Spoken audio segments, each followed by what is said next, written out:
走咗嚟練習，好耐冇嚟啦又係，個幾禮拜前唔記得啦，keep 住都喺屋企練習。今日報下時先，24年9月4號啦，8月咧又走咗去旅行啦。但係好搞笑啊！今次準備都係鋪緊上次6月嗰個旅行。咁但係啱啱我又去咗同一個地方，我又走咗去泰國玩，所以你成個8月咧又係好突發性咁啊！突然間又話出發咁，又做咗好多譬如隻腳嘅康復啊，安排咗好多眼睛啊，我隻眼睛一直都有問題，咁都每年都定期要檢查。咁我仲安排個 body check，醫生之前建議就停1年，咁其實加埋其實都變咗有2年時間㗎。2年做完23停一停，咁24再做翻。咁中間咧有啲指數咧，我覺得唔靚仔。咁雖然個醫生話哇，其實你已經好好啊咁樣，但係都知嘅，有啲指數係渣咗嘅。咁佢話我呢個歲數係好正常嘅，有發咗啲即係點講，隨住個歲月啦，咁啊慢慢漸長啦，唔同嘅階段啦，咁我身體嘅狀況變咗咧，咁所以我呢幾日咧都係忙緊點樣去再喺飲食上啊、運動上咧，邊一方面需要加強啲咁樣，咁同埋個報告裏面都出現咗少少問題咧，我遲啲都仲要見其他醫生，再去 find out 究竟係咩問題。初步睇就唔話好嚴重，不過驗身報告裡面嗰個講解嗰個醫生咧，佢就建議揾個專科啲嘅醫生去睇睇啦。安排得好快㗎啦，下禮拜去見，咁睇下嚟緊會點樣做啦。咁但係咁我都唔可以坐以待斃，淨喺度等㗎嘛，等啲報告出。咁我覺得有啲地方我可以改善嘅，我自己做咗啲啦。咁同埋揾多啲少少資料，睇下有乜嘢可以幫到自己。因為我係上個禮拜6先聽個報告啦，今日先至禮拜3，但係其實我已經進行咗。我一嚟就嗰晚我已經即刻進行啦，因為我唔想等到嗰啲指數去到變到差，我先去改變咧。我就即係雖然佢仲係喺個合格水平裡面，但係咧應該唔好講合格水平，喺合格水平嘅出咗嚟。即係你60分係合格，咁但係你得59分，咁就係唔合格。咁你即係會步向去慢慢就會變咗負分，越負越多。多一個 project 啦，係咯。其實跳舞都已經話我聽，隨住年月日我跳嘅方法啊，或者點樣去鍛鍊嘅身體，點樣去演繹，或者點樣去使用個身體咧，都已經教曉咗我好多。咁但係咧，其他方面咧，你個身體嘅成長已經唔係淨係牽涉到跳舞啦。咁你嘅成長裡面內外好多嘢都不斷喺度變緊。突然間好似多咗一個 project 咯。咁就唔會淨係單純話希望跳舞可以跳得越嚟越叻咁樣。咁之前就應該可以講，希望自己跳舞越嚟越叻。咁但係慢慢，其實我冇講，我啲片都冇乜點提。其實我已經唔係淨係追求舞蹈。即係好似以前咁，淨係單一，我就係想要跳舞好叻，或者可以 last 好耐。咁當你跳舞叻咗同 last 好耐咧，已經係可以係 bonus。咁但係第一件事就要搞掂自己個身體先。咁anyway，咁練咗幾日之後咧，改變嗰個方法，我覺得係好啲嘅。咁因為你需要嗰樣嘢嘛，咁你之前就會覺得擺埋一邊，唔好咁激進先。咁但係而家咧，好似係需要嘅時候咧，我就放多少少，但係當然要循步漸進，就唔好崩爆自己啦，唔適合咯。雖然我 keep 住有運動，但係我係放緩咗落嚟多啲，但係發覺好似有啲嘢我需要再上翻少少，咁我就要慢慢再上翻。咁但係上咗幾日之後咧，咁琴日都俾我發現到有啲位咧，啲肌肉咧就再靚仔啲，點樣練都好似達唔到我想要嗰樣嘢。但係我其實都 find out 咗喺個盤骨一直都係有問題。話好得意，有一個題目俾你又會再深入去諗。跟住琴日做咗之後咧，我發覺我條腿啦，我個屁股嘅肌肉咧都好咗好多。而家我又要想甩，但我又想要啲肌肉攞得靚咧。其實我知道係好難，但係不過一直我係偏向緊咧，所以我就唔喺肌肉嗰邊，次次做親都有反效果。其實頭一日做完之後咧，我呢啲舊患咧，我唔可以偏重量多嘅。佢就即刻成晚頭痛，咁我收手，我揾第二個方法去取替我第一日用嗰個方法，因為個人有少少心急啊嘛，啲舊患就唔穩定。咁跟住咧我就唔好急，我就所以糅合咗喺舞蹈裡面嘅流動褪出，再加強個肌肉裡面嚟鍛鍊嗰個強4日裏面咧，其實都得到一啲唔錯結果嘅喺個狀況啦。咁我覺得so far我係滿意嘅。咁啲肌肉咧其實都好快，咁因為你 feel 到澎湃啊嘛，但係個磅數咧有落低嘅，因為我喺心肺功能嗰度我都加強咗少少，咁我有落低，咁我就喺食嗰上面我係補翻，咁所以其實都幾好啊。其實多咗個 project，呢個人就唔會成日覺得好似一定要做大嘢先至係為之個人好似有啲用，而係你點樣搞翻好自己咧，其實都係一個好，我覺得呢個 project 仲大過你做，我就將個情緒投入咗落去做呢一樣嘢。咁而家睇睇自己先，咁我唔多講啦，報道咗之後咧就提醒翻自己翻我自己成個成長啦。喺呢個成長嘅過程裏面咧，原來慢慢個歲數慢慢遞增啊，個報告話俾你聽啲問題啊，咁你唔好去到 worse 先處理。雖然佢未着燈，佢係叫開始想撳嗰個掣啦，咁你就好留意好練一度去尋找自己身體。開始啦，我要咁忘記咗，今日已經係第32次啦。年滿節4點半，月4號咧。再走嚟呢一次咧，其實我有好重大嘅任務啊，對我自己，咁我要好努力咁去做好佢，就係咁啦。而家多啲喺個流動性嗰度，盤骨一定要打開。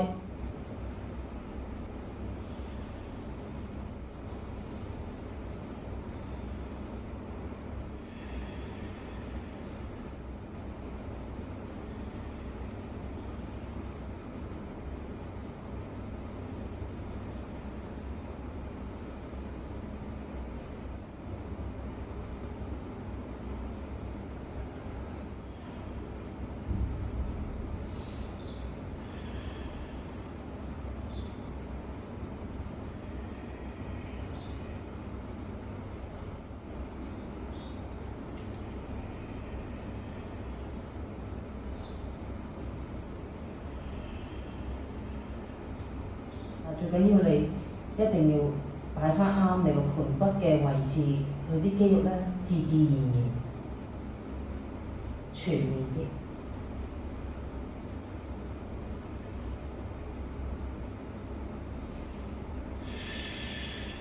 停喺度呼吸咧，有啲位置我要通開佢。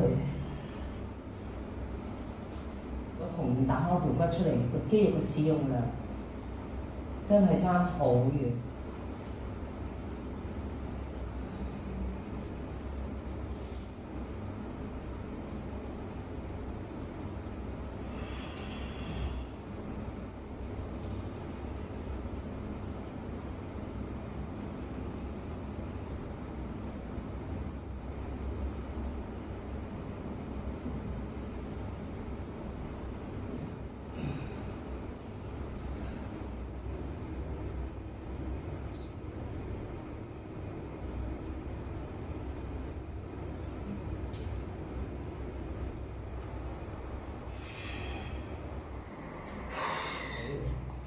咁你製造空間俾佢落，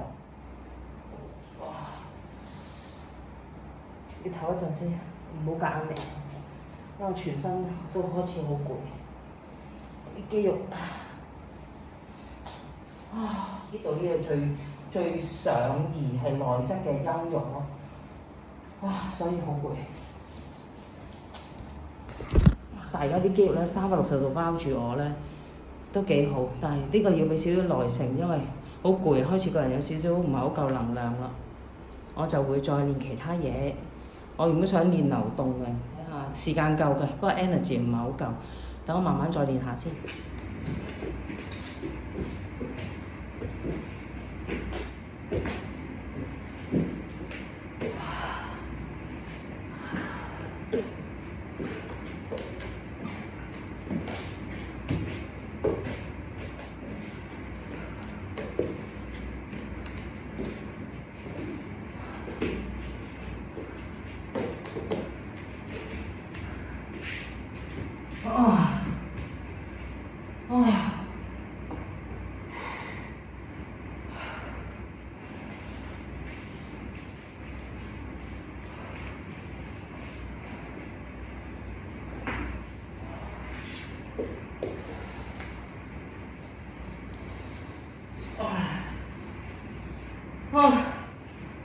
唔好貪心，唔好貪心，做呢啲咁嘅肌力咧，都係慢慢嚟。頭先係上到120幾，因為佢 sense 得好慢。咁咧，我唔想泵得太勁 ，under 120以下嘅心跳，咁就 OK 啦。而家我落翻101，泵一泵佢就夠啦，唔好泵得太誇張。呢啲睇即係其實對我嚟講，81已經喺度燃燒緊㗎啦。